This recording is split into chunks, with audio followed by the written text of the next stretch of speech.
quant a canals, probablement. El que passa és que no totes les comunitats autònomes necessitaven tenir un canal de televisió.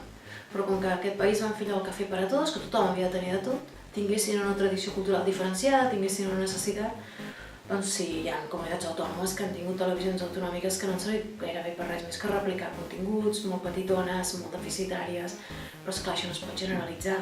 Això no es pot generalitzar si mirem el cas nostre, el cas basc, el cas fins i tot gallec i fins i tot el cas valencià.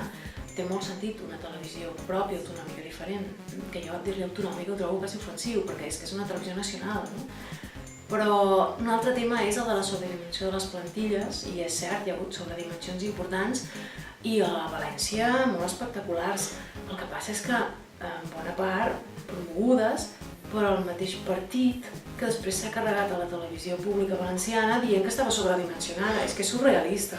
TV3 no estava sobredimensionada. Si analitzem amb rigor les xifres de la competència de TV3, veiem que el model tant de Mediaset com d'Antena 3 té menys treballadors, però el cost per hora és molt superior, perquè té molts més treballadors externalitzats.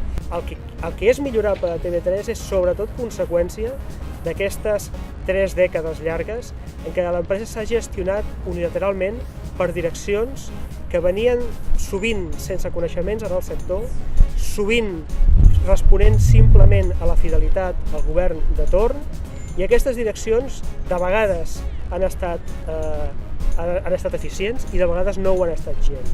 Una proposta que s'ha ofert per àmplia majoria dels treballadors, s'ha ofert al Parlament de Catalunya, que és estudiar plegats la possibilitat d'evolucionar el model de gestió cap a un model de cogestió, com hi ha a Alemanya, on totes les empreses grans, incloses les Volkswagen, les Siemens i les Mercedes-Benz, estan representats els professionals als òrgans directius. Nosaltres entenem que el coneixement dels professionals incorporat als òrgans directius ajudarien a l'evolució de la gestió empresarial cap a l'eficiència.